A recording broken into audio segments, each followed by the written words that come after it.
Bien. Bueno, entonces, hoy vamos a... Hola, buen día, Cecilia. Hoy vamos a continuar con la clase de la semana, en realidad de la otra semana, porque después tuvimos un feriado, así que vamos a hacer un repasito para refrescar algunas cuestiones, pero las vamos a pasar muy, muy por encima, porque hace 2 semanas que no nos vemos. Así que, ¿se sigue viendo la pantalla? No sé por qué, o la ven ustedes o no la veo yo, pero bueno.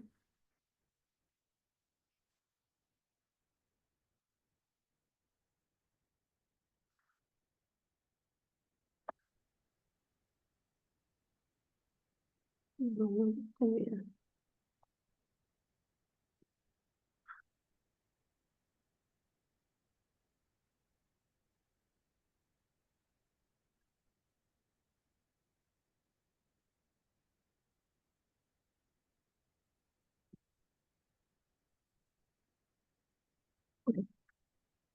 Eh, la última clase estuvimos viendo, hicimos un pequeño recorrido por algunos autores que empezaban a hablar del tema eh, del autismo. Mencioné a Bloiler porque él toma el término autismo, pero como les dije, no lo usaba para hablar de esta entidad nosográfica como tal, sino que él se refería a este ensimismamiento propio de un estado de la esquizofrenia. O sea, él encontraba en pacientes con esquizofrenia esta cuestión de meterse muy para adentro, ¿no? Este ensimismamiento, este centrarse en uno mismo, desconectarse del mundo de los objetos, ¿no? Esta indiferencia por el mundo de los objetos. Entonces, lo que hace Kanner es toma este vocablo, esta denominación de autismo, para utilizarla en los casos que él estaba investigando en ese momento, que era un grupo de niños que tenían las características de lo que hoy conocemos como autismo infantil precoz. Para la misma época, en otra parte del mundo, estaba Asperger haciendo prácticamente lo mismo. Entonces vimos algunas definiciones del DSM-3, del DSM, bueno, después del CIE-10, el DSM-4, DSM-5, y creo que hasta ahí llegamos. Estuvimos hablando de diferentes casos, yo les comenté algunos casos clínicos para poner un poco en ejemplo a esto, a lo que se refería Kanner en realidad, ¿no? A esta soledad autística que él llamaba extrema, ¿no? Niños que preferían estar solos, que despreciaban la compañía del otro, este déficit en la comunicación y el lenguaje, y algo que les comenté, algunos ejemplos acerca de preservar la invariancia del ambiente, ¿no? Niños que tenían que estar todo igual. Bien, hicimos algunas diferencias, vimos algunas diferencias entre esquizofrenia y autismo. Vamos a seguir viendo estas diferencias puntualmente en la clase que viene. Les voy a presentar el dispositivo de TACA, de terapia asistida con animales del Hospital Elizalde, a la vez que vamos a hacer una diferenciación general entre lo que es el autismo y lo que es la psicosis. ¿Mm? Pero para introducirlos, yo ya les había explicado que eh, tanto en la esquizofrenia como en el autismo nos vamos a encontrar con una ausencia de contacto libidinal con el mundo de los objetos. Como si el mundo de los objetos, la realidad objetiva, estuviese desinvestida libidinalmente. Y a la vez, la libido va a estar centrada en el autoerotismo. tanto en la esquizofrenia como en el autismo. Yo les decía que son características comunes en ese punto. Lógicamente, cuando la libido no está puesta en el objeto, está puesta o en el narcisismo o en el autoerotismo. Ujú. Entonces, eh, hasta acá los puntos en común. Lo que vamos a ver es que no es lo mismo. ¿Por qué? Porque en la esquizofrenia, ustedes saben que se produce un brote, una ruptura, ¿no? Con el mundo de los objetos, una ruptura de la continuidad existencial del sujeto. eh, y lo que nos dice Freud es que se produce una retracción de la libido a las fases más arcaicas. Fase más arcaica en el desarrollo de la libido es el autoerotismo. Eh, es decir, se pierde el contacto. Tuvo un contacto con la realidad previamente, tuvo todo un desarrollo, pudo investir libidinalmente el mundo de los objetos de manera peculiar, pero lo hizo. Pero en determinado momento aparece el brote, que marca una discontinuidad, una ruptura y una retracción de esa libido que estaba puesta en los objetos, ahora vuelve al autoerotismo. Y se queda allí. Después, en la esquizofrenia, lo que ustedes van a ver es que después están cortados los lazos con el mundo del objeto. Es como si los puentes con la realidad se hubieran dinamitado. Entonces, en la esquizofrenia va a intentar recrear nuevamente esos puentes, va a tratar de nuevamente reinvestir el mundo de los objetos, pero lo va a hacer de manera muy llamativa, muy patológica, que es a través del delirio, ¿no? Ujú. Entonces hace una interpretación delirante. Eh, Esa interpretación delirante es secundaria a la pérdida del contacto con la realidad. Y como dice Freud, es un intento de restitución de ese lazo que se perdió. En cambio, en el autismo, fíjense que seguimos en el autoerotismo, seguimos con esta dificultad de investimento libidinal del mundo de los objetos, pero en el autismo, en vez de hablar de un brote, lo que vamos a ver y lo que en esto coinciden todos los autores es que se trata de una problemática del desarrollo, es decir, desde el inicio aparecen los problemas. Problemas para investir el mundo de los objetos libidinalmente, problemas para salir de ese autoerotismo inicial. Y ustedes saben que el paso para la constitución del yo es la salida del autoerotismo. Dice Ujú. Freud, en la introducción al narcisismo, dice Freud, hace falta una nueva acción psíquica, ¿sí? Para pasar del autoerotismo al narcisismo, para que ese yo se constituya. Hace falta una nueva acción psíquica o acto psíquico. Y ese nuevo acto psíquico va a estar dado por la identificación. Bueno, todo esto va a ser lo que va a estar problematizado en el autismo. Entonces acá tenemos una diferencia fundamental. En la esquizofrenia, idea de brote; en el autismo, idea de desarrollo. Eh, en el autismo no es que vamos a hablar de una retracción de la libido, porque para que la libido vuelva a una posición anterior, primero tuvo que haber avanzado. Y acá estamos hablando de justamente esas dificultades en el avance, esas dificultades en la movilidad de la libido hacia el mundo de los objetos. Eh, bien, esto ya lo vimos. Bueno, también estuvimos viendo de Asperger, que trabajaba con este grupo de niños, eh, que bueno, él llamaba psicopatía autística, ¿no?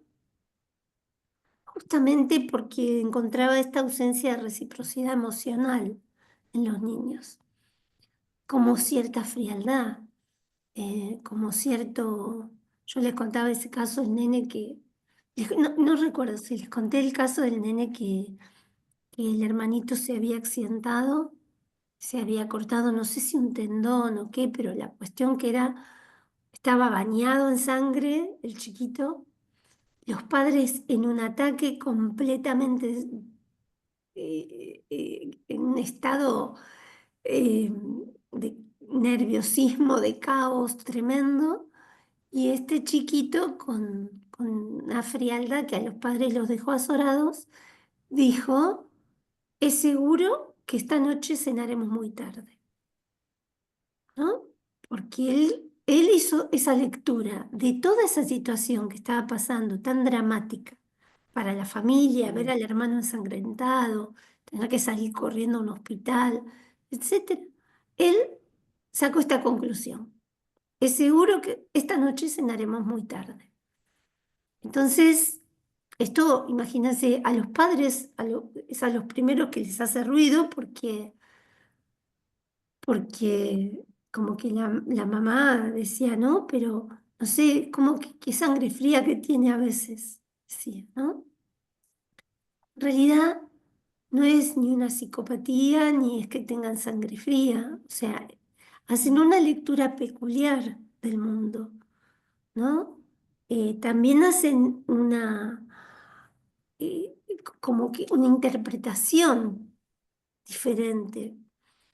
Y muchas veces les cuesta mucho interpretar este mundo de los objetos, porque como tienen una relación particular al lenguaje, entonces es como que en general el síndrome de Asperger no tiene problemas en cuanto a la adquisición del lenguaje, suelen tener un lenguaje muy rico, muy enciclopédico, casi como que ujú, hablaran como si fuesen una pequeña enciclopedia. Eh, Incluso con lenguaje rebuscado, ¿no? Eh, Todavía, más que un adulto, quiero decir, porque un adulto no tiene por qué hablar con, con lenguaje rebuscado. Bueno, hay quienes sí, pero hay adultos que no, los que no hace falta hablar con lenguaje rebuscado. Pero estos niños toman del lenguaje las expresiones más rebuscadas por ahí. Incluso ujú, algunas que están fuera de nuestro lenguaje coloquial, ¿no? Eh, Cómo llaman a los diferentes, no sé, utilizan los nombres que no son de esta región. Por ejemplo, yo le decía el ejemplo del aguacate en vez de palta, ¿no? Bueno, el tú en vez del vos, ¿no? Siendo niños que nacieron acá en Capital, los padres son porteños y no, todos hablamos de vos, pero bueno, ellos van a hablar de tú. Eh, ujú, Tú tienes, ¿por qué me dices esto? Nosotros no hablamos así. Entonces, bien. Particularmente, lo que más cuesta en estos casos es el componente no verbal del lenguaje.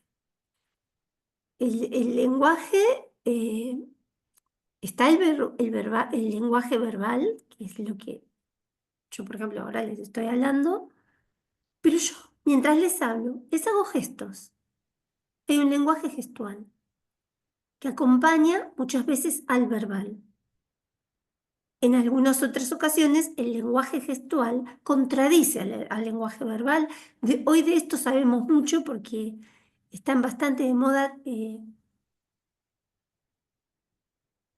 estos estudiosos que investigan justamente el lenguaje no verbal, ¿no? El lenguaje no verbal en el que, eh, por ejemplo, uno dice una cosa con las palabras, pero con las expresiones dice otra, ¿no? O ciertos gestos que denotan mentira. Hoy hay un montón incluso hay películas que, había una película de hace mucho que era Lie to Me, que mostraba muy bien cómo este tipo, eh, digamos, sacaba de mentira verdad, justamente ¿por qué? Porque ponía el acento en eh, en todo este componente no verbal del lenguaje.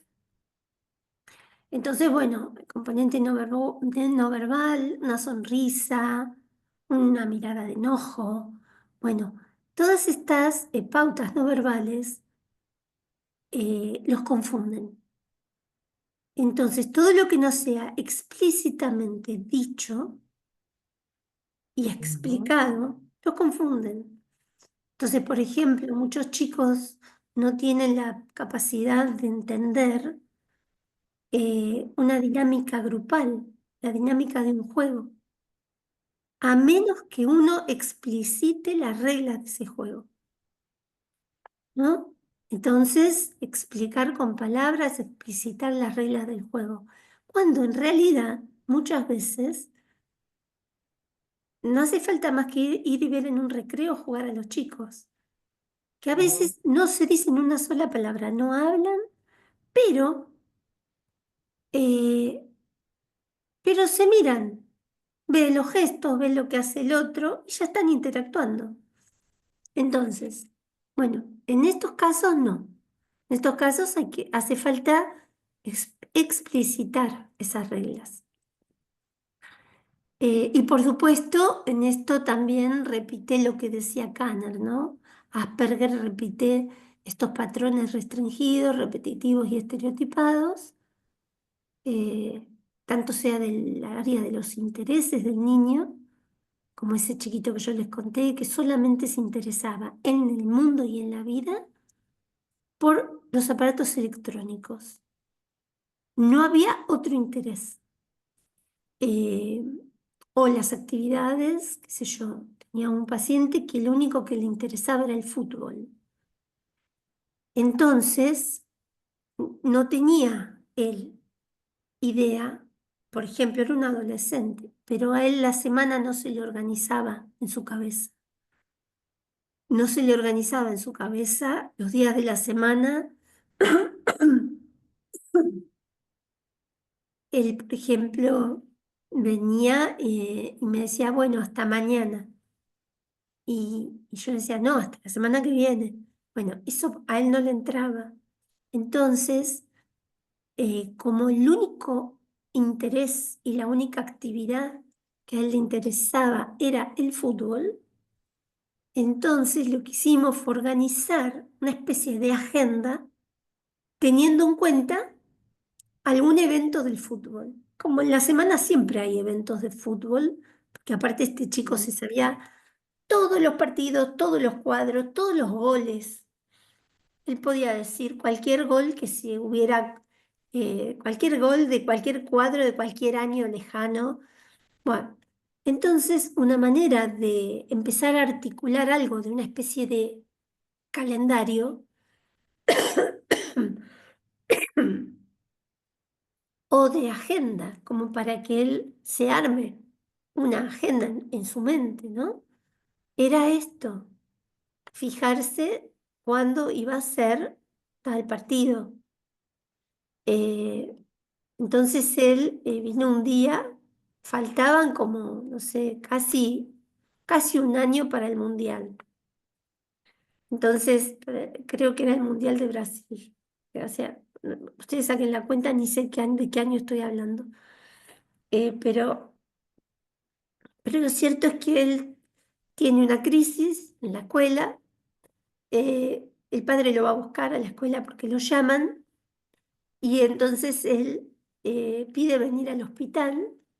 Y vino un día que no era el día de atención, le había venido el jueves, pero esto pasó, el evento pasó un viernes, y entonces lo sacaron de la escuela y él pidió venir al hospital.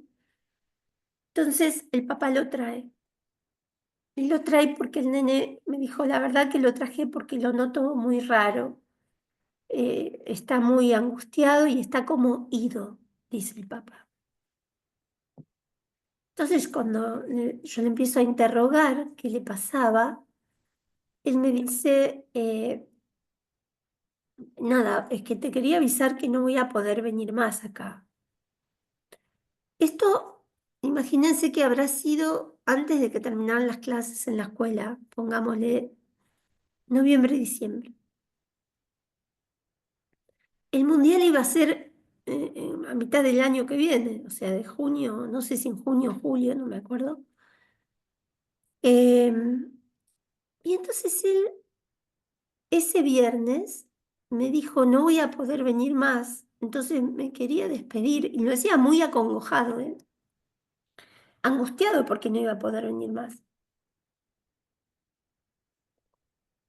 Bueno, resulta que en la familia se había estado hablando de que en vacaciones se iban a ir a jugar, se iban a ir a Paraguay, donde vivían los abuelos del nene, y el abuelo era un futbolero que tenía, donde él vivía, tenía una canchita de fútbol y bueno, y todos los días se jugaba al fútbol. Bueno, esto es como que lo trae de la rama paterna del nene, este amor por el fútbol.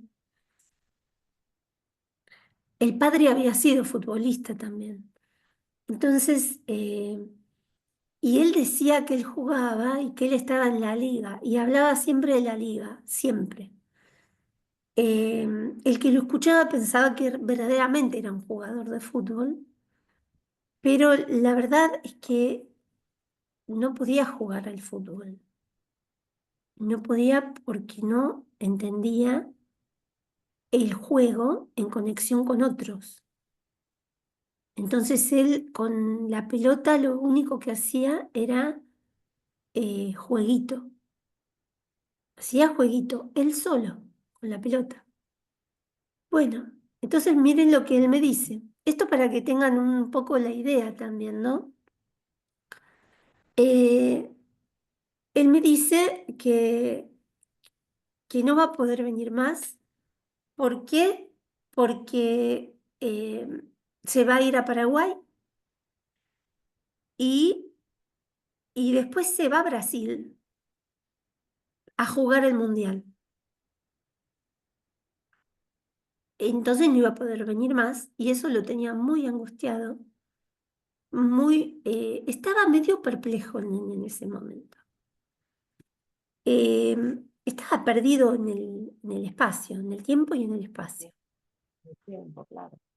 Entonces ahí fue necesario empezar a ubicar, armar una cartulina, hicimos todo un trabajo, ¿eh? Y ubicamos todo lo que faltaba hasta llegar al Mundial. Y ubicamos que el periodo que él se iba a ir a Paraguay iban a ser 15 días, a finales de febrero, y todavía nos quedaba todo enero.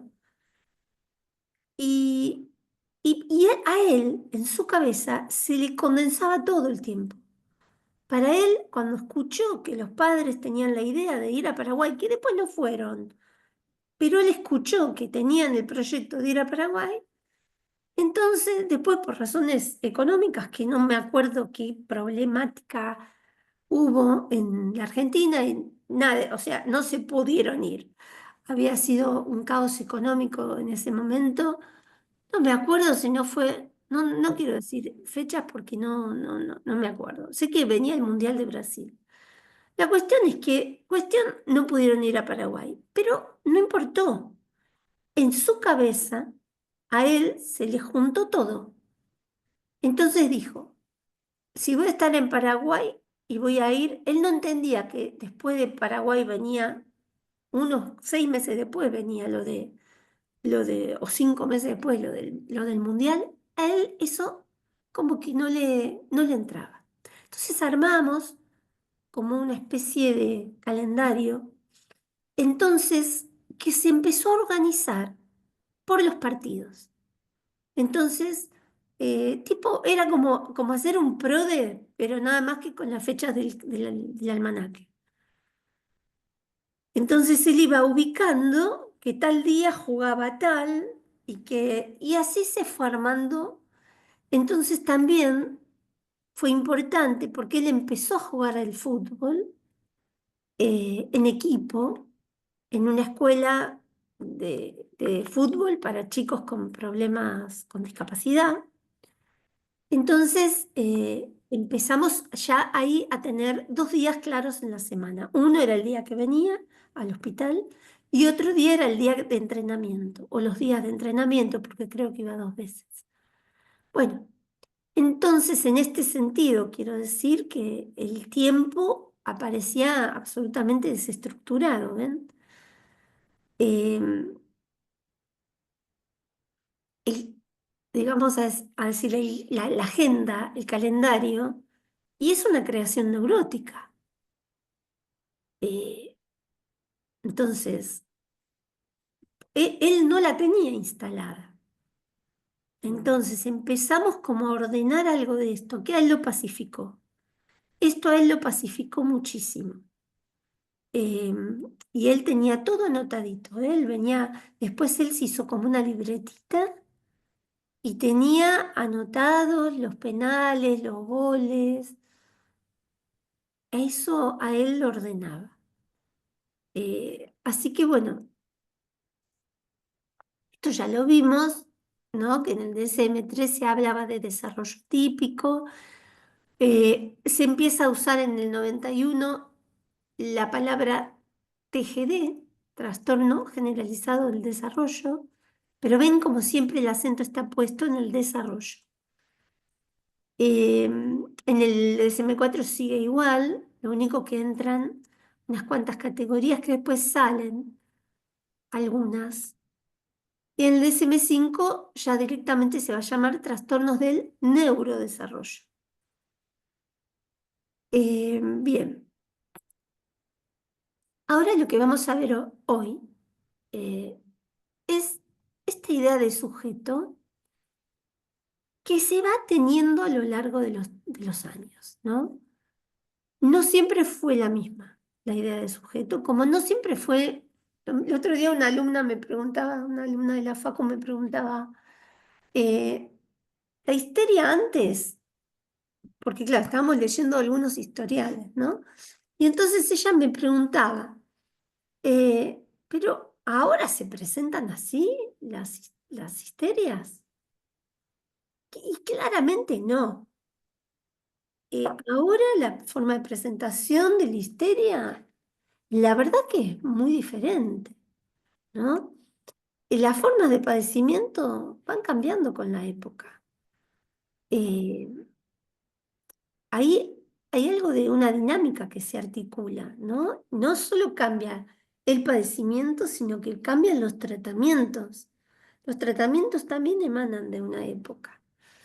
Entonces, bueno, vamos a ir viendo esta época y vamos a ver qué idea de sujeto, sujeto entendido como sujeto, entendemos lo que entendemos del psicoanálisis como sujeto.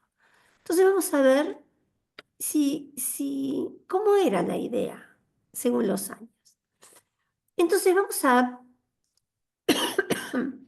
empezar a hablar de un primer periodo que va de 1800 a 1880. Un segundo periodo de 1880 a 1930. Ubiquen en este segundo periodo el surgimiento del psicoanálisis. Acuérdense Ujú, que Freud empieza a escribir o sea, los textos eh, psicoanalíticos propiamente dicho a partir de 1900.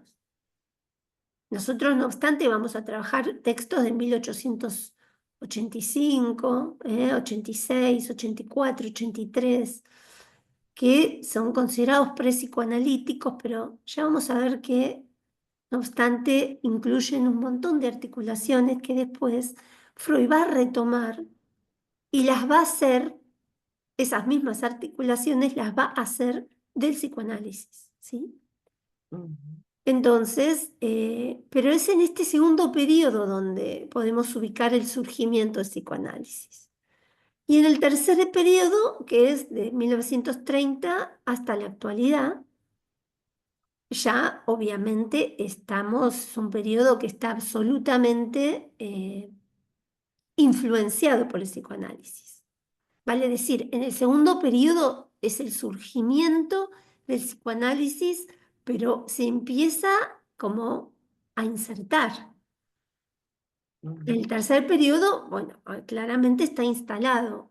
Hoy en día es inconcebible, más allá de que el psicoanálisis tenga muchos detractores, lamentablemente, o no, lamentablemente, porque ¿no? Cuando hay tantos detractores, como decía Ladran Sancho, señal que cabalgamos. Cuando hay tantos detractores, por algo es. ujú, Entonces, pero lo cierto es que hoy en día es impensable ningún estudio psicológico o psiquiátrico que no tenga en cuenta el psicoanálisis, porque el psicoanálisis funda nociones aparte, funda nociones que son tenidas en cuenta. Eh, le pese a quien le pese, es así. Entonces vamos al primer periodo. El primer periodo, esto de los tres periodos, esto quiero que sepan, es un estudio de Paul Bergerie que hace esta clasificación de la psiquiatría infantil, para ver cómo va surgiendo la psiquiatría infantil. Entonces, en este primer periodo, dijimos de 1800 a 1880, o sea, 100 años antes del surgimiento del psicoanálisis, 100 años antes de la interpretación de los sueños, de 1800 a 1880. Entonces tenemos este primer periodo, la clínica empirista o fatalista. Estos psiquiatras que fundaron esta clínica empirista eh, tienen algunos ejemplos, exponentes, digamos, que son Pinel y Esquirol, ¿no? Estos psiquiatras entendían que cuando se presentaba un niño con estas características, ellos directamente hablaban de idiocia, ¿no? La idiocia.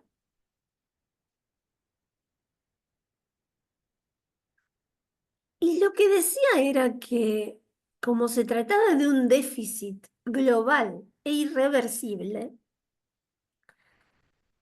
lo único que se podía hacer con estos niños era encerrarlos, encerrarlos.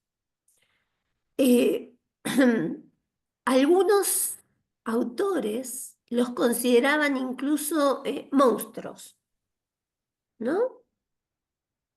A ver, eran niños con déficit graves. Bueno, frente a esta clínica tan pesimista, fatalista, aparecen otros exponentes, ¿no? Profesionales que en cambio pensaban que estos niños eran pasibles de educación, pasibles de estimulación. Entonces, acá tenemos exponentes como Jean Itard, Seguin, Deleuze, estos que eran, digamos, doctores en psicopedagogos. En realidad surge la psicopedagogía, surge a partir de estos exponentes, ¿no? De estos profesionales que apostaban a darle a ese niño estimulación a fin de que ese déficit se compense. Ellos decían que el déficit era parcial, que no era global, total, sino que era parcial. Entonces los pensaban pasibles de recibir educación. Y acá tienen un ejemplo muy conocido, que es el niño salvaje de Aveirón. El niño salvaje de Aveirón, que fue encontrado en 1799, por más o menos, en los bosques de Francia, en estado absolutamente salvaje, ¿no? Fue tipo la leyenda de Tarzán, ¿no? Lo encontraron en ese estado salvaje, vivía con los lobos, eh, no hablaba, comía del piso, gruñía. Imagínense, eh, se crió entre lobos. Entonces lo encuentran, lo rescatan del bosque y lo llevan a la ciudad. Y en la ciudad, Itard, este primer Jean Itard, decide adoptarlo. Lo adopta como su pupilo. Itard trabajaba con niños sordomudos. Entonces, con métodos para restablecer algunas, digamos, funciones en los niños sordomudos.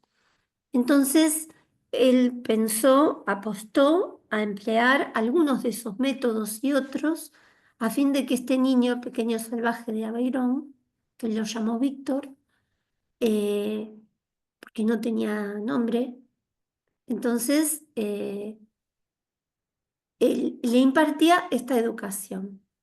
Y bueno, y la verdad es que este chiquito no, o sea, Itar no tuvo mucho éxito, eh, porque este niño fue encontrado grande, probablemente hubiese sido otra cosa si lo hubiera encontrado antes, ¿no? Eh, porque, porque hay tiempos para la constitución psíquica, ¿no es Ujú. cierto? Entonces, bueno, la verdad es que este niño llegó solamente a pronunciar algunas palabras, eh, pero bueno, no vamos a hablar de un éxito porque no lo fue. Pero sí me parece importante destacar otra mirada acerca de estos niños, ¿no? En vez de pensar en el encierro, pensar en que algo se podía hacer.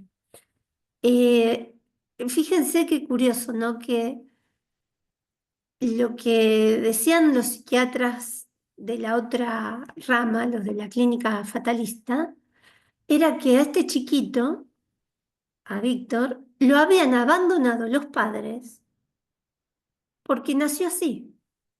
Entonces, con la misma idea de que si nace así hay que encerrarlos eh, en algún lugar, en alguna especie de, no sé, de, de loquero, de, no sé, eh,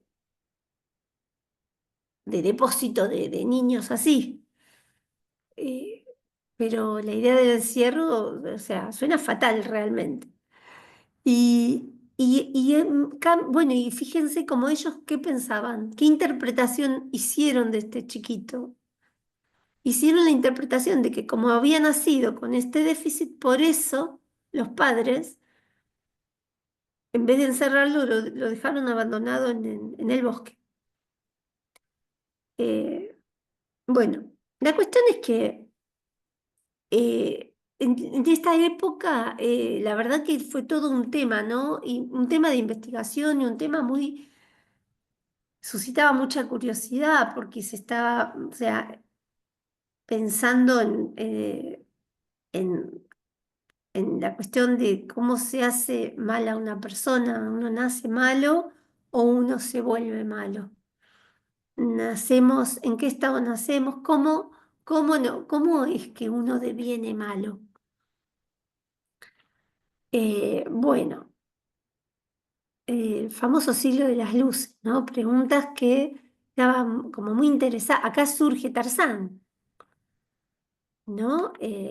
Y aparecen otros casos, aparecen otros. Ahora vamos a ver, a lo último vamos a ver los niños ferales, llamados niños ferales porque eran niños salvajes, ¿no? Ferales viene de fiera.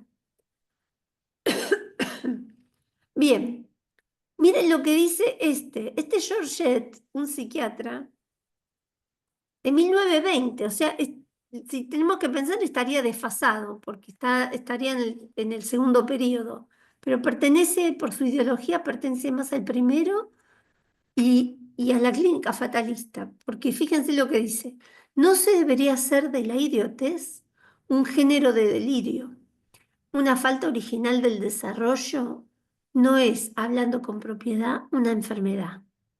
No es una enfermedad, dice. Los idiotas deben ser incluidos entre los monstruos. Lo son verdaderamente en su producción intelectual. Georgette, 1920. Esto citado por Bergeri. Bueno, deberían ser incluidos entre los monstruos. O sea, imagínense, ¿qué idea de sujeto tiene este Georgette? ¿Qué monstruosa idea de sujeto tiene? ¿No? ¿Qué apuesta va a hacer este tipo por un niño que se presenta como muchos de los niños autistas que atendemos hoy? Digo, porque hay una diferencia muy grande entre pensarlo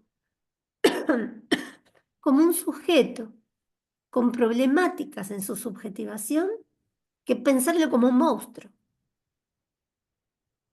Me parece que son cosas completamente diversas y con consecuencias distintas.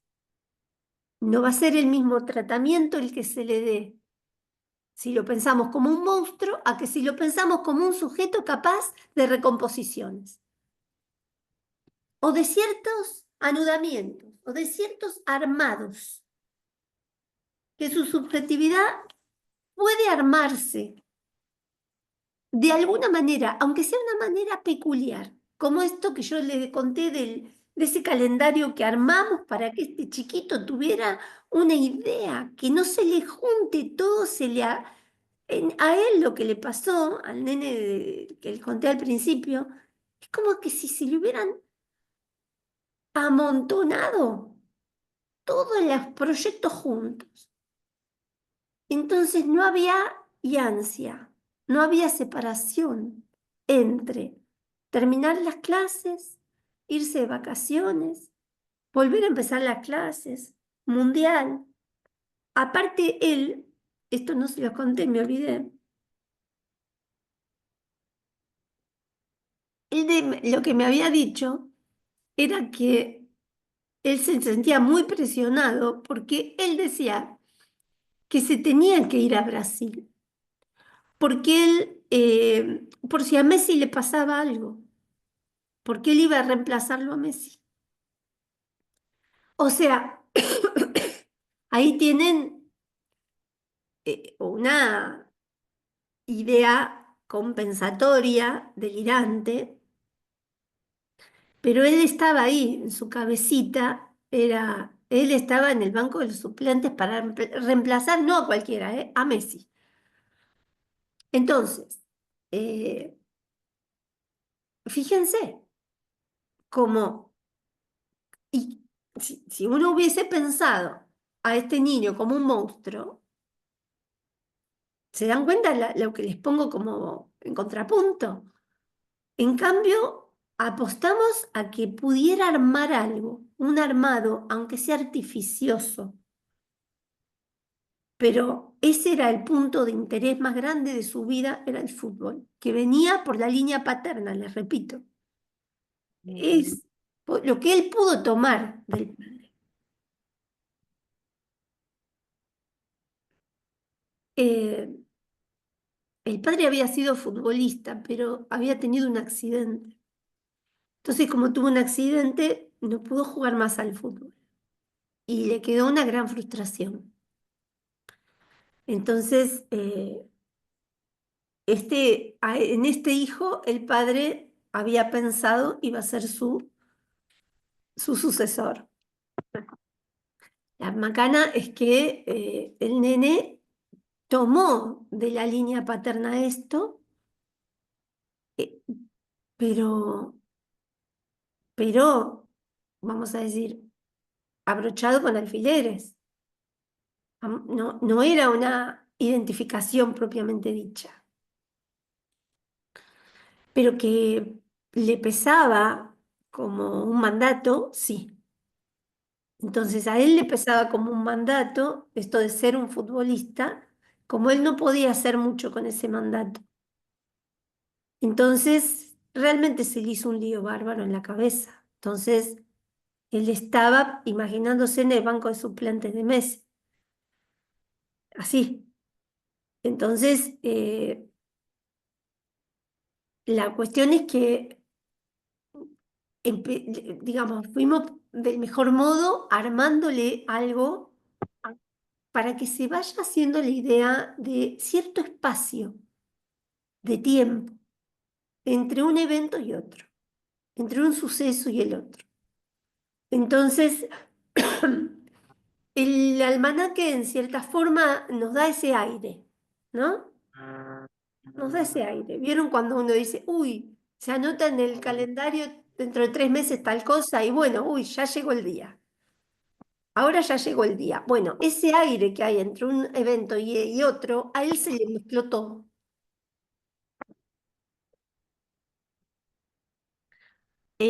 Bueno, entonces, en este segundo, vamos a pasar al segundo periodo, ¿sí? De 1880 a 1930. Acá aparecen los primeros tratados de psiquiatría infantil. Antes de esto había psiquiatría, yo ya les dije los exponentes, ¿no? Pinel, Esquirol, ¿no? Pero ellos hablaron de lo que pasaba en la infancia, pero en ese momento, cualquier niño que tuviera cualquier problemática psicológica grave pasaba a integrar lo que ellos llamaban la idiocia. Por lo tanto, eran eh, fatalmente designados idiotas y fatalmente encerrados. No había nada que hacer.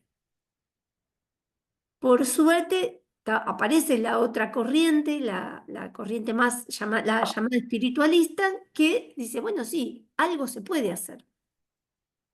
Entonces empiezan a hacer algo. Y en este segundo periodo directamente surgen los primeros tratados de psiquiatría infantil, ¿no? De hecho, aparece Saute de Sanctis, que era un italiano y psiquiatra que llamaba, él distingue el cuadro de Kraepelin, que Kraepelin hablaba de la demencia precoz. Acuérdense que la demencia precoz es lo que hoy conocemos como esquizofrenia.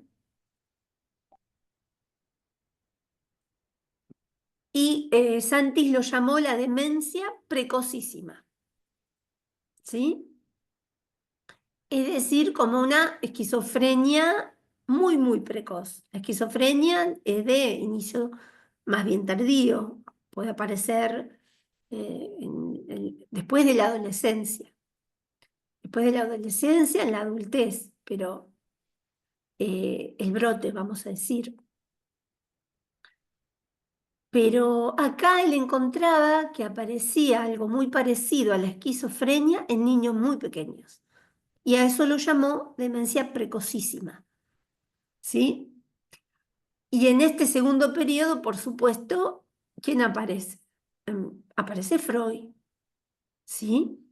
Aparece Freud, aparecen todos los desarrollos de Freud, aparece el lugar que Freud le da a la niñez, a la infancia.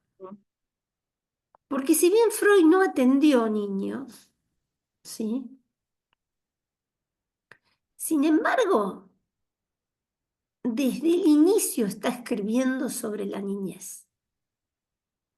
Desde los primeros textos, ustedes tienen los manuscritos que son esos escritos a mano que Freud, así como escribía las cartas a Fliess, escribía los manuscritos. De 1896, por ejemplo, donde él habla de las vivencias sexuales prematuras traumáticas en la infancia y nos dice de qué naturaleza van a ser esas vivencias, activas en la neurosis obsesiva y en la paranoia, pasivas en la histeria. Él empieza a hacer está hablando de la infancia. Ni hablar cuando empieza a hablar de los pequeños perversos polimorfos en los tres ensayos, 1905, donde le pone absolutamente todo el acento a esta primera infancia, donde ve en el proyecto 1895, la carta 52, 1896, ¿qué hace? Sitúa el punto de tensión de la estructura del aparato psíquico en la primera infancia y de acuerdo a dónde se detuvo la patología que va a tener luego, carta 52. En el proyecto 1895 nos va a decir, nos va a hablar de una vivencia de satisfacción y de una vivencia de dolor. ¿Experimenta quién? El bebé, porque está hablando de un bebé, de un niño apenas nacido. O sea que toda la obra de Freud trata de la infancia. Porque mismo la neurosis, que es lo que él más investiga, la neurosis no es sin neurosis infantil. Es decir, para ser un neurótico en la vida adulta, bueno, primero tuvo que haber una neurosis infantil, tuvo que Ujú. haber acontecido algo, ¿no? De una represión en la infancia. Todos los desarrollos que Freud hace sobre la vida sexual humana, que ponen el acento en la infancia. Ahora, fíjense si no, digamos, a la psiquiatría no le iba a quedar otra que tomar en cuenta la infancia. Porque verdaderamente el acento que Freud le pone a la infancia es absoluto, es total, ¿no? Eh, Toda la teoría freudiana, el psicoanálisis como tal, se va a basar en estos dos tiempos. Trauma en dos tiempos, dice Freud. Síntoma en dos tiempos. O sea, hay un primer momento que ocurre muy prematuramente, muy precozmente, donde se da esa que él llamaba la vivencia sexual prematura traumática, y en ese tiempo no pasa nada. Eso queda ahí. Pero eso, luego de la madurez, la pubertad o en la adultez, aparece algo que activa las huellas anémicas de ese suceso que había sido pasible de ser traumático, pero que no tuvo valor de trauma en su momento. Va a tener valor de trauma a posteriori, cuando algo active esas huellas, ¿no? Esa famosa palabra que usa Freud, el Nachträglich, que significa efecto retardado. Ese efecto retardado. ¿Retardado por qué? Retardado porque cuando se produjo esa vivencia en el tiempo originario, no había material con que interpretar esa vivencia. No había elementos como para interpretar esa vivencia. No había elementos suficientes. Luego, con la madurez, hay elementos. Y una vez que hay elementos pasa algo, algún suceso de la vida que hace que se activen las huellas némicas, o sea, el recuerdo de aquella vivencia. ¿Y qué hace que se vuelva todo este combo, digamos, desencadene una neurosis? ¿Qué es lo que hace que se desencadene la neurosis finalmente?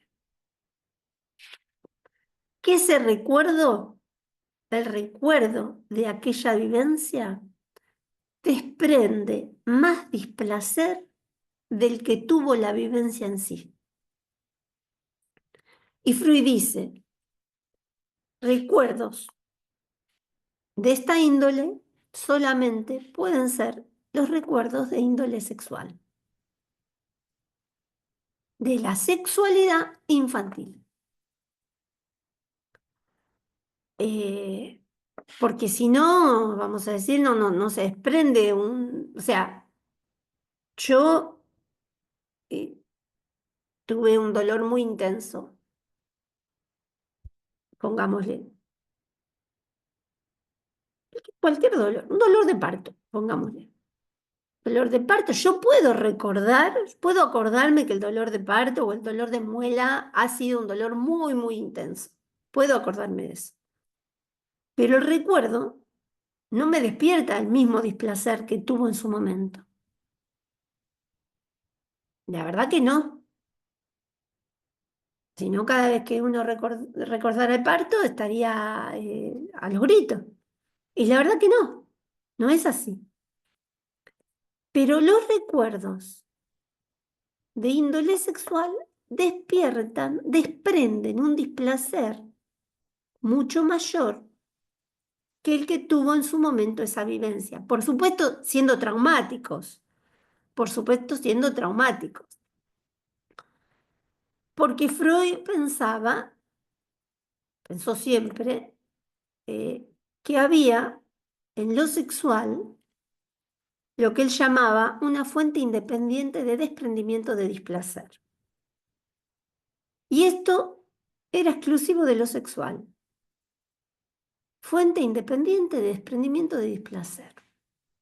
Entonces, bueno, imagínense la importancia que surge a partir de Freud para poner a la niñez en otro lugar, ¿no? También, ojo que fue también muy criticado y muy rechazado muchas de las cosas que dijo Freud, porque, a ver, en la época victoriana, en la que los niños eran pensados como angelitos, que de pronto venga uno y diga que en el niño están en germen la cuna de todas en germen la cuna de todas las perversiones, y que esos niños que uno los ve como angelitos eran unos pequeños perversos polimorfos, porque en ellos habitaban las perversiones, pero habitaban, porque lo que lo habita al sujeto es la sexualidad. Lo que pasa que eso después se, digamos, se educa, se reprime y toma otra forma. Eso quiso decir Freud. Lo que pasa que, bueno, fue como muy, en algunos lugares muy rechazado, muy mal interpretado. Eh, hay muchas malas lecturas de Freud. A veces porque no se lo sabe leer, por simple dificultad de entendimiento, ¿qué puede pasar? Y que haya personas que no lo puedan entender. Eh, pero a veces hay también malas intenciones, ¿no? Así que me parece que por eso es tan importante entender a qué se refería Freud cuando hablaba de los pequeños perversos polimorfos, ¿no? Porque la verdad es que lo que él decía era no se explicaba, Freud lo dice claramente, ¿no? Eh, no me explico cómo no pueden darle a esto que hace el niño un carácter sexual. Va el nene agarrándose el pito por toda la casa. ¿Cómo no pueden darle a eso un carácter sexual? Va un niño y quiere espiar los genitales de la limpiadora o de la señora, de la niñera que los cuida. ¿No? ¿Cómo no darle a eso un carácter sexual? O espiarla cuando se viste, por ejemplo. ¿Cómo no darle a eso un carácter sexual? Entonces Freud dice, hace falta, es tan costoso para el adulto negar eso, esa sexualidad infantil, ¿no? Porque verdaderamente se muestra tan libremente y tan abiertamente, desde el niño que juega con las heces, ¿no? Pero no lo hace, lo hace porque no tiene erigidos los diques. Por eso hace que juega con la caca. Porque no se erigieron en él los diques todavía,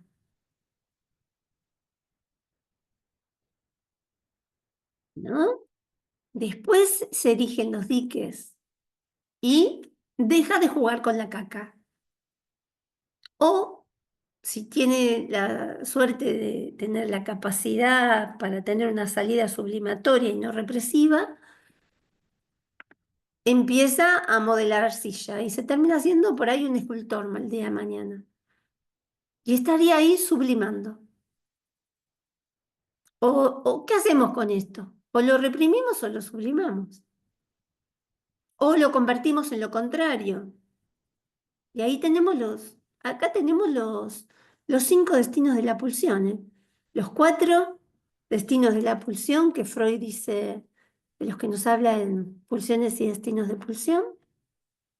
Acuérdense, la transformación en lo contrario, la vuelta sobre sí mismo, la represión y la sublimación. Y después, un quinto destino que tiene en el texto de la represión, que es la angustia. Entonces, ¿qué hacemos con eso, con esa sexualidad que está ahí como una fuerza? Va a tener uno de estos destinos, ¿no?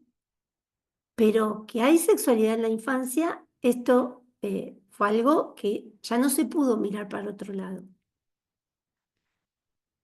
Eh, entonces, el tercer periodo, que va de 1930 hasta nuestros días, acá directamente sí se habla de la clínica psiquiátrica de niños. Acá aparece el psicoanálisis, ¿no? Como la producción del psicoanálisis de la infancia muy importante después, digamos, ya en la vejez de Freud. De hecho, su propia hija, Anna Freud, es quien escribe y trabaja con niños y escribe sobre la constitución del yo en el niño, ¿no? Acá tienen también Melanie Klein, bueno, un montón de psicoanalistas que se dedican a la infancia. Digo, más de la época de Freud, ¿no? Después de acá a nuestros días, montones, montones. No los podría nombrar porque son montones. Em, Pero lo interesante de todo esto, más que nombrar uno por uno, es entender el cambio radical en la concepción de sujeto. Nosotros, ¿cómo pensamos al sujeto? ¿Equiparamos sujeto a yo? ¿Es lo mismo un sujeto que un yo? Esa es una buena pregunta que nos podemos hacer. Porque si quieren, supongamos, voy para atrás un poquitito, acá. Ay, no, para. Acá. En esta clínica espiritualista, ¿qué se trataba de hacer? Se trataba de compensar, ¿sí? Estos déficits para que estos niños estén lo más cerca posible de una función yoica constituida, por ejemplo. Eh, es decir, apuntaban a lograr una síntesis del yo, ¿no? Como algo, como un todo completo, ¿no? Eh, bueno, esto ni hablar, esto directamente pensaban que eran monstruos. Pero, ¿qué es para nosotros un sujeto a partir del psicoanálisis, a partir de Freud? Miren lo que dice Freud en 1923, en El yo y el ello. Dice, un individuum, es ahora para nosotros un ello psíquico, no conocido, no discernido e inconsciente, sobre el cual, como una superficie, se asienta el yo. Es decir, que el yo, en realidad, viene a sentarse arriba de algo mucho más grande, mucho más importante, pero desconocido, que es el inconsciente. Es el ello psíquico. Freud en 1923 escribe El yo y el ello y nos enseña esta, su segunda tópica. Entonces, nos va a hablar del yo, del ello y del super yo. Eh, y en esto es muy importante. Esta segunda tópica es fundamental para entender justamente que el yo no es un dato de entrada. No se nace con un yo. El yo se constituye. Se constituye no sin un otro. Se constituye no sin un otro. ¿Por qué?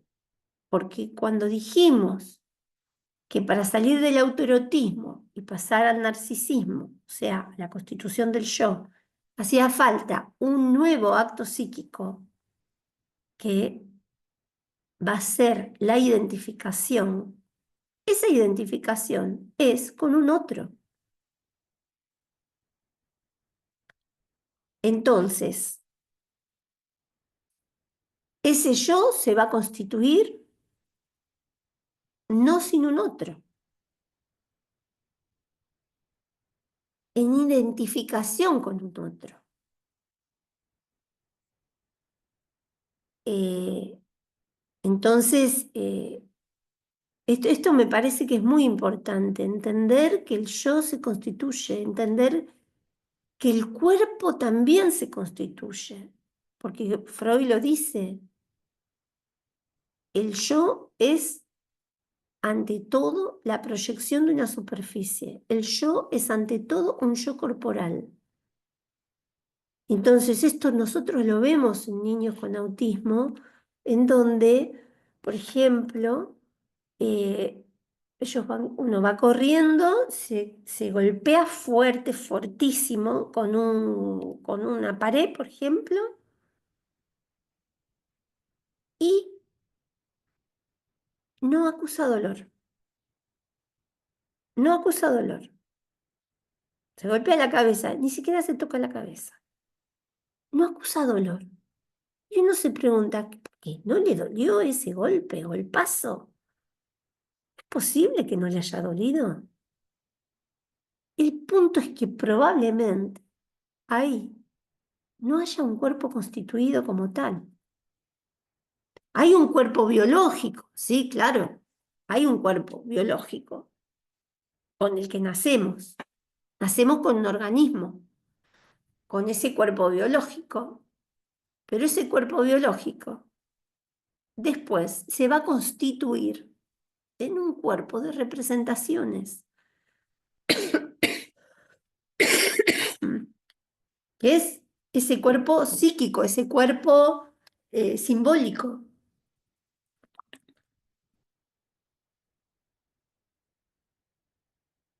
Eh,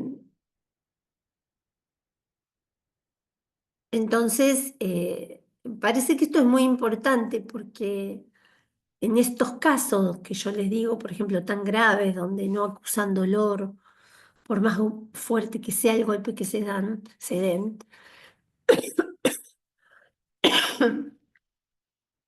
es muy importante ahí distinguir si en ese caso hay o no hay constituido un cuerpo, ¿no?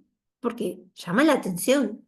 Y esto es una generalidad, ¿eh? Esto se ve en muchos sujetos cuando tienen un autismo muy grave, eh, que son capaces inclusive de llegar hasta amputaciones, ¿no?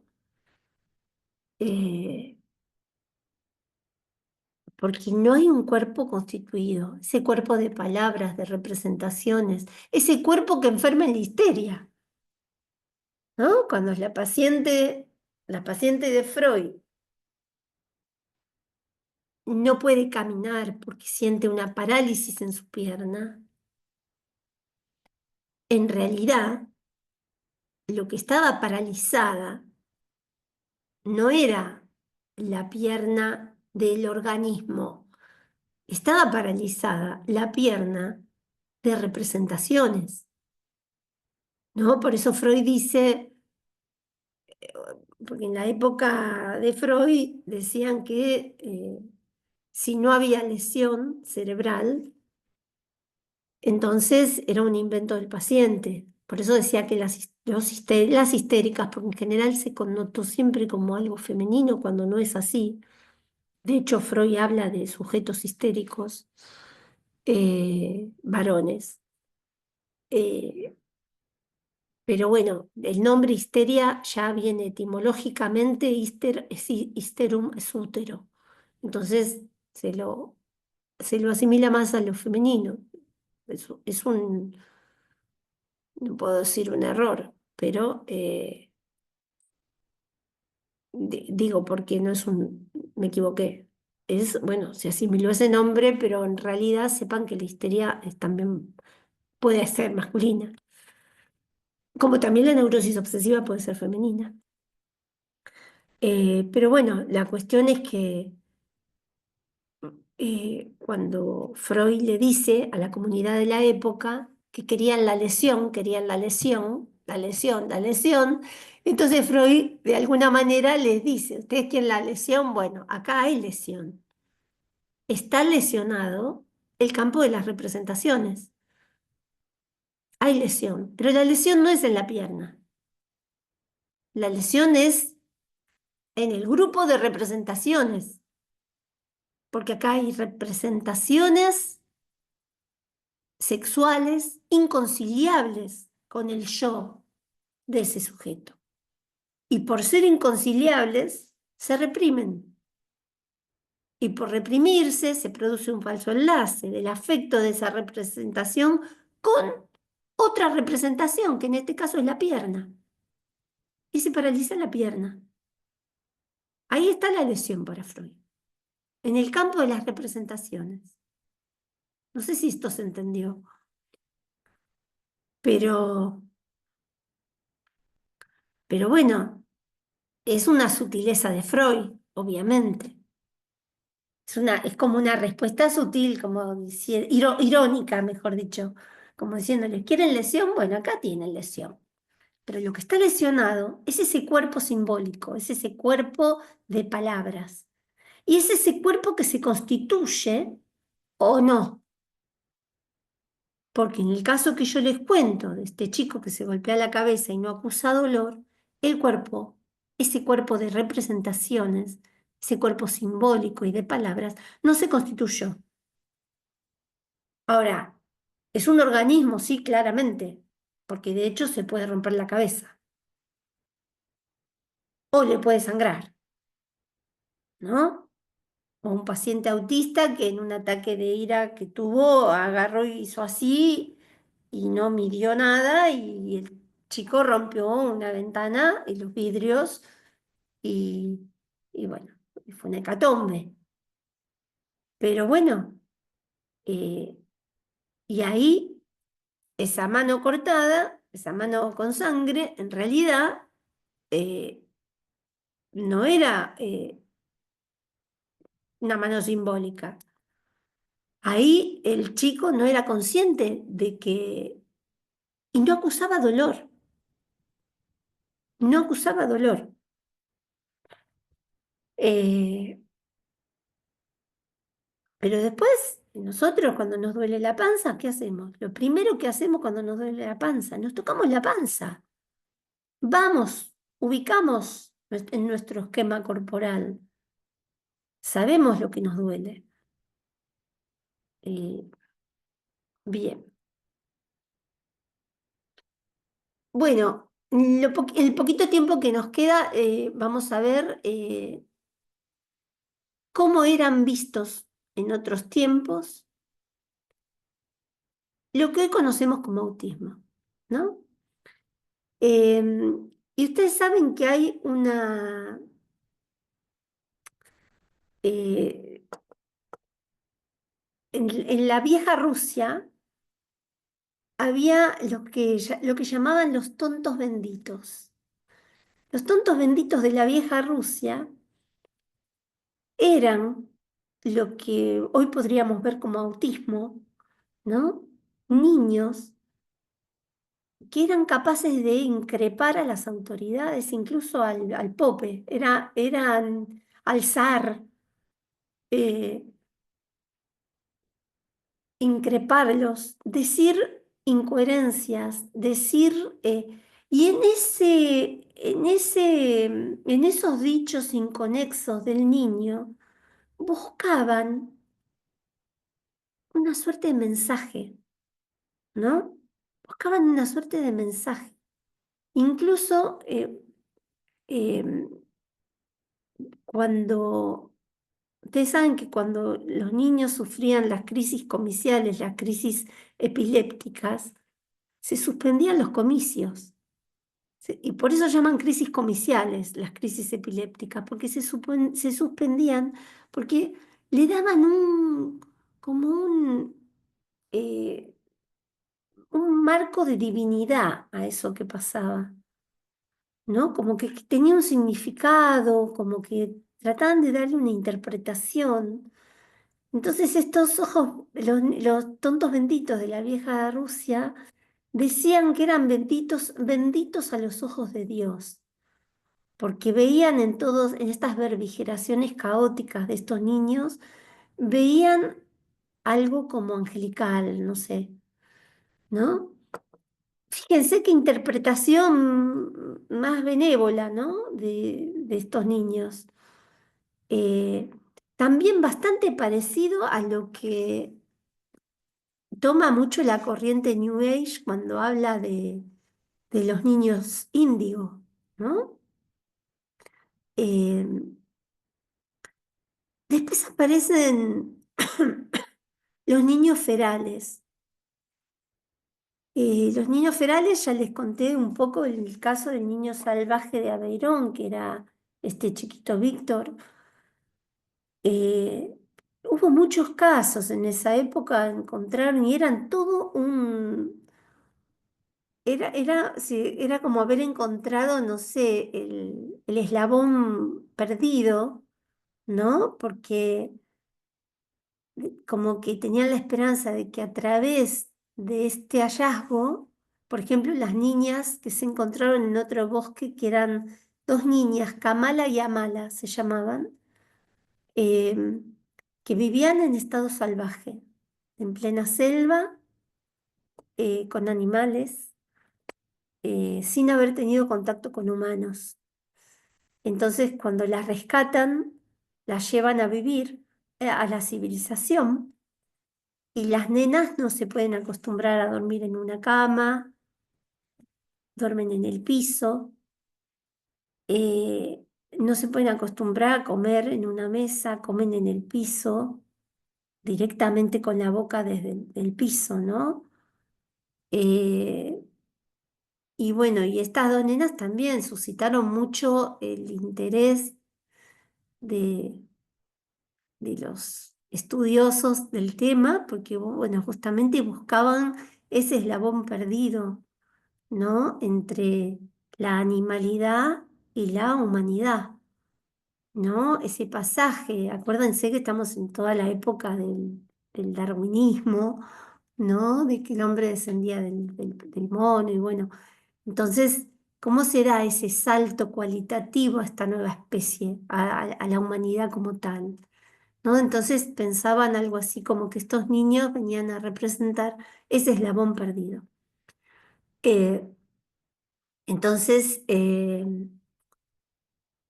estas chiquitas murieron al poco tiempo y murieron, miren qué paradojal, ¿no? Porque niñas que vivían en estado salvaje, absolutamente salvaje, las inclemencias del tiempo, los bichos, todo, imagínense una niña, dos niñas viviendo en una selva, ¿no? Cualquier peligro que pudiera llegar a ocurrirles, pero ellas eso se lo bancaron.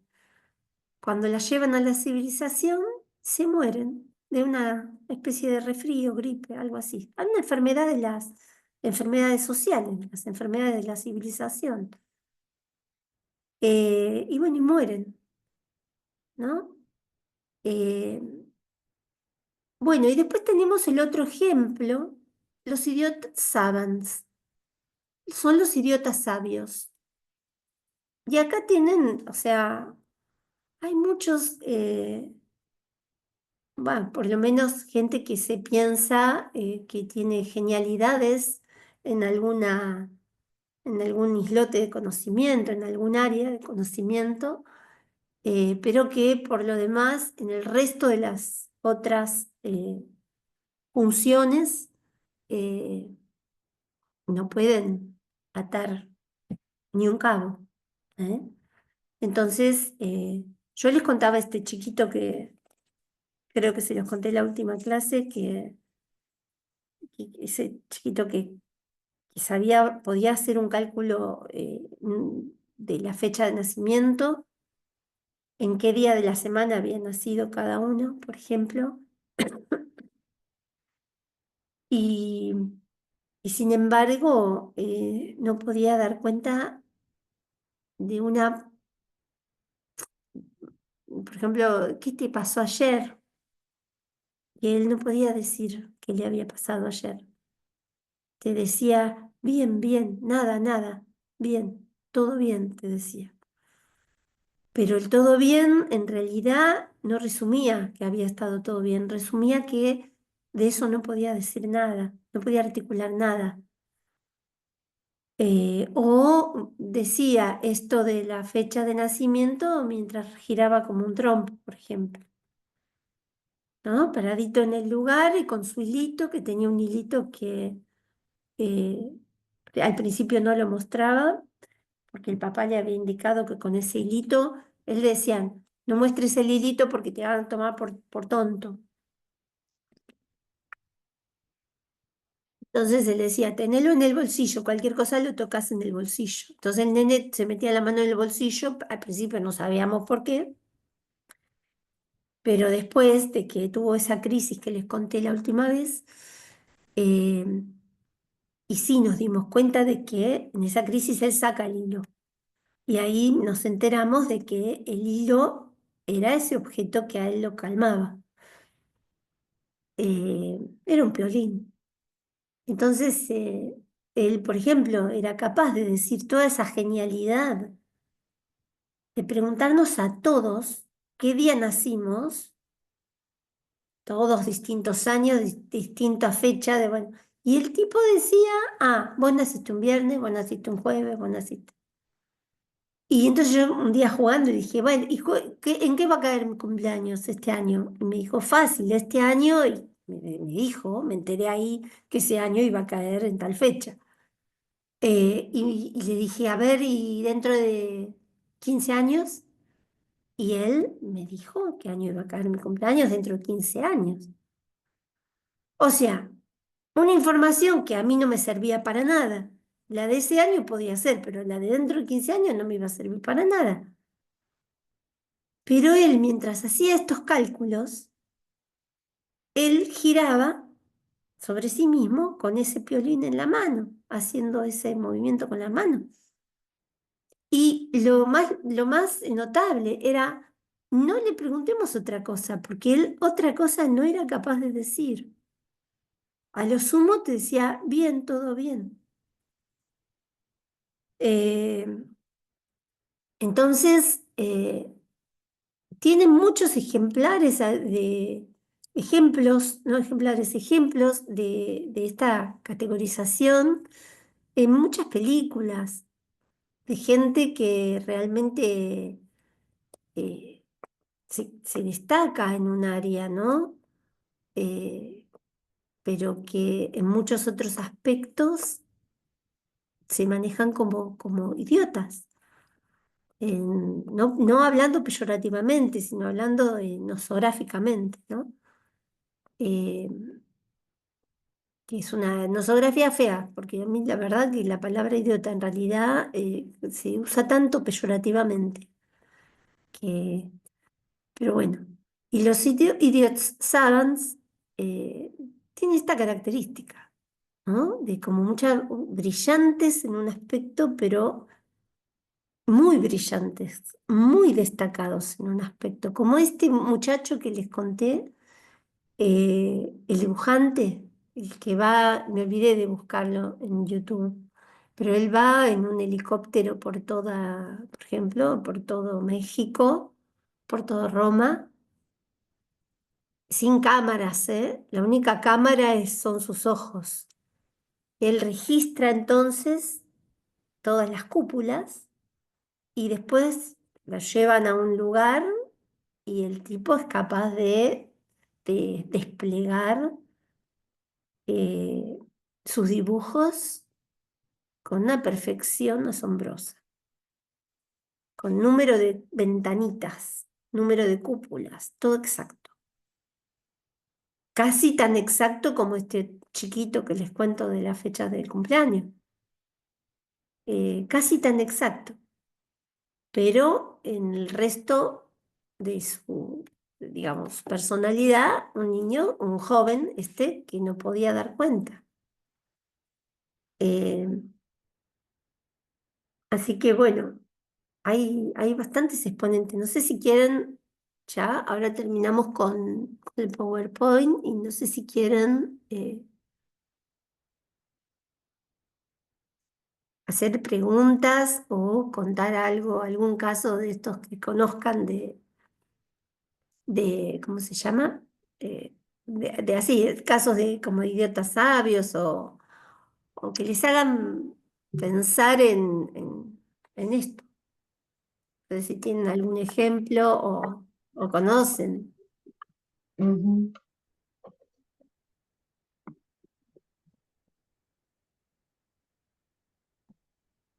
Por ejemplo, estoy Eh, pensando. Sí, a ver, ah, sí, ¿qué ¿quién tal? está? ¿Para quién habla? Pero, Martina, ¿a dónde está? Espera que no te veo. a ver, Ah, Marcela, Marcela, sí. sí, acá estoy. No, yo pensaba, ¿no? Con respecto a esto del yo corporal y de cómo se constituye y este cuerpo simbólico de representaciones, cómo es tal así que Freud, digamos, ubica, ¿no? Esto de la lesión, que es una lesión incluso que a veces no sigue los vectores fisiológicos y biológicos, sino que tiene un mapeo específico, porque justamente Exacto, tiene que ver con esas representaciones inconscientes, sexuales, ¿no? Que el yo ha reprimido por, bueno, inconciliables. exactamente, exactamente. Te agradezco, porque Ahí, si quieren, para el que le interesa, lean un texto también muy antiguo de Freud, que le encargo Charcot, que es estudio comparativo entre las parálisis motrices orgánicas e No, histéricas. Entonces, claro. él hace ese estudio comparativo donde Freud ve justamente, ¿qué ve? Que en la histeria no respeta la anatomía. No Ujú, sigue este recorrido neuronal que podría seguir, por ejemplo, una parálisis por una ACV. ujú, Parálisis por la ACV sigue un recorrido neuronal determinado, determinado y entonces, por ejemplo, que tiene, no sé, paraliza todo un hemicuerpo o aparece junto con esa parálisis una disartria o problemas, cierto problema lingüístico, bueno,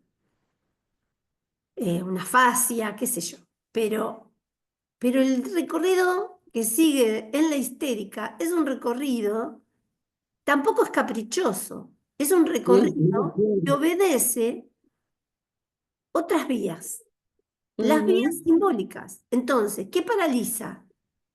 Paraliza el brazo, pero no el brazo biológico que seguiría otro recorrido. Paraliza ujú, de la manga a la sisa, del puño a la sisa, es decir, paraliza la manga. El saber ujú, popular de brazo que tenemos. ujú, La pierna, lo mismo. Paraliza la pierna, sí, pero la pierna desde el tobillo hasta la ingle. Esa ujú, es la pierna consabida, la pierna simbólica, la pierna que creamos cuando se constituye el yo corporal, ujú, ¿no? claro. Que vemos que esto en el autismo muchas veces no está constituido. Ujú, Entonces, sobre todo en los autismos graves, ¿no? ujú. Entonces, tal cual, tal cual. Ese es un texto muy lindo para leer. Eh, Sí, es de un Freud antiguo, antiguo. pero, pero que acá justamente es donde dice él, hay lesión, pero la lesión es a nivel de las representaciones. El mapa que sigue la histeria es otro mapa, no es el mapa que sigue la neurología. Ujú, Eh, Entonces, y es interesante, en todo caso, poder hacer las dos lecturas. Por eso yo a veces digo, no es que el psicoanálisis está peleado, Freud era neurólogo. ujú, Es interesante poder hacer estas dos lecturas. No es que el psicoanálisis se pelea con la neurología, no, justamente. Lo que, si no conoces la neurología, no podés saber si eso, por ejemplo, eso no es una histeria, porque a ver, si paraliza determinado órgano y además le aparece alguna cuestión en el hemicuerpo, y bueno, ahí te da como a vos como psicoanalista por lo menos la sospecha de que eso puede no ser una conversión histérica, sino más bien ujú, tratarse de algo neurológico. Y esto es muy ujú, importante. Para mí es muy importante tener en cuenta a ese organismo. No solo nosotros nos vamos a basar, obviamente, como psicoanalistas, ¿en qué nos vamos a basar? En este cuerpo simbólico. Pero yo creo que ujú, tenemos que saber de esto otro. ¿Por qué? Porque si no nos podemos confundir bastante. Y a veces son confusiones que, digamos, peligrosas en un sentido, ¿no? Yo recuerdo un caso de un paciente que, que él tenía, ya estamos por terminar, pero se los digo cualquier cosa, si los explico, se los cuento un poco mejor la próxima. Pero este chiquito vino de chiquito y se fue ya adolescente, grande. Pero él jugaba, era muy inteligente, muy inteligente. Y jugaba conmigo, pero era muy inteligente en un área, en una sola área. Por ejemplo, jugábamos al ajedrez. Me ganaba en cuanto empezábamos, o a las damas. En 4 partidas, 5, me ganaba. Eh, Incluso yo me acuerdo hace muchos, muchos años, o sea, en uno de los test de inteligencias, había uno que solamente tomaba, medía esta inteligencia bien, bien pragmática y ahí tenía coeficiente altísimo. Pero en otros test de inteligencia, donde se medía todo mucho más global, venía Mm, con como una especie de retraso grave, ¿no? Entonces, y él, por ejemplo, teniendo casi 17 años, me dice un día, estoy recontento porque me hice un amigo en la sala de espera y me invitó al cumpleaños. No me digas, le digo. Me dice, sí, sí, me hice un amigo. Digo, ¿y cuándo cumpleaños? Me dice, no, este sábado. ¿Y vas a ir? Sí, voy a ir. ¿Cuántos cumple? Le dije yo. Y me dice, 2. O ay, sea, él teniendo 17 años, casi. Bueno, entonces, estas cosas que, bueno, sin embargo, ya les digo, el tipo jugaba como los dioses. Hacía cálculos también. Él hacía cálculos, cálculos matemáticos. Eh, pero con todos los números que tenía en su cabeza y con toda esa lucidez para los números, no le hacía ruido que un nene de 2 años no podía ser su amigo teniendo el 17. Porque otro pibe de 17 ni loco te va a decir eso. Bueno, entonces este chiquito cuando jugaba en el medio de la sesión, lo que hacía era como que tiraba un poco los ojitos para atrás y se ausentaba. Entonces lo atendían a este chiquito en neurología, no sé dónde. Entonces yo directamente lo llevé a neurología al hospital. Y en ese momento le pedí a la médica que estaba, la neuróloga en ese momento, si lo podía evaluar. Porque digo, mira, para mí. Y este nene, miren, este era el detalle. Este nene, cuando hacía eso, yo le preguntaba, ¿qué pasó? Y él no podía dar cuenta de qué había pasado. Entonces yo le decía, eh, ¿qué pasó? ¿Me podés decir algo de eso que pasó recién? Él seguía jugando como si no hubiera pasado y había por ahí pasado una interrupción de medio minuto o algo así. Eh, y él me decía, nada, la vela, me decía él. La vela, yo en aquel entonces había supervisado el caso.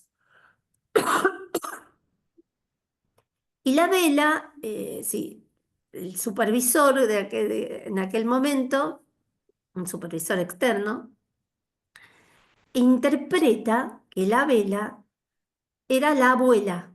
¿Por qué? Porque a este chiquito se le había muerto la abuela hacía muy poco. Y cuando la abuela muere, la mamá, que era la hija de la abuela, la mamá se desencadena. La mamá, una mamá psicótica, mm, tiene una crisis gravísima cuando muere su propia madre. Bueno, la cuestión es que, eh, es decir, la muerte de esta abuela trajo un caos absoluto en esa familia. Y en él también. Entonces, pensaban que la vela era la abuela. Ahora, podía ser una explicación, plausible, pero a mí me parecía que podía haber algo de otra índole, ¿no? Entonces el nene, sobre todo porque era como una ausencia, ¿no? Como una ausencia. Y yo le dije a la doctora, lo llevé yo, le dije al papá que lo había traído ese día.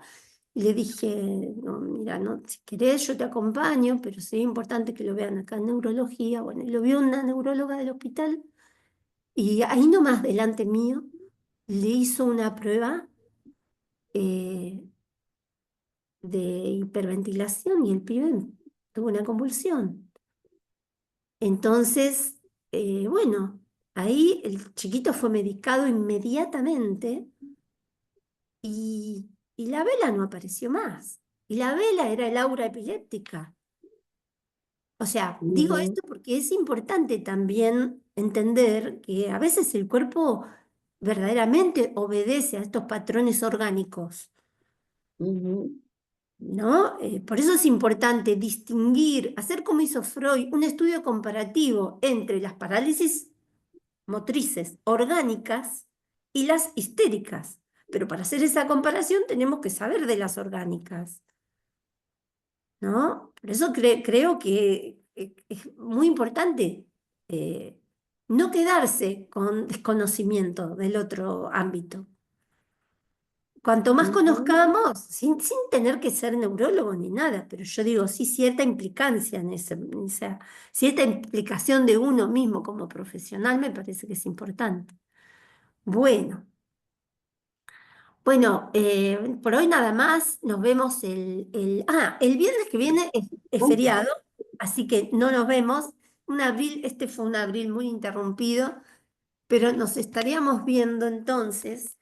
Un minuto que veo acá la agenda. Creo que es el 9 de... No, esperen. Mayo. sí, el 9. Sí, el 9 de mayo. Bien, el 9 de mayo. Vamos a tener la clase 4. Así que, bueno, buen fin de y Gracias, igualmente. lindo. Chau, chau. Chao, Chao, buen que fin estén de- Chao, buen bien. fin de... Chau, Hasta Chao, luego. chao. Chao, gracias. chau de nada.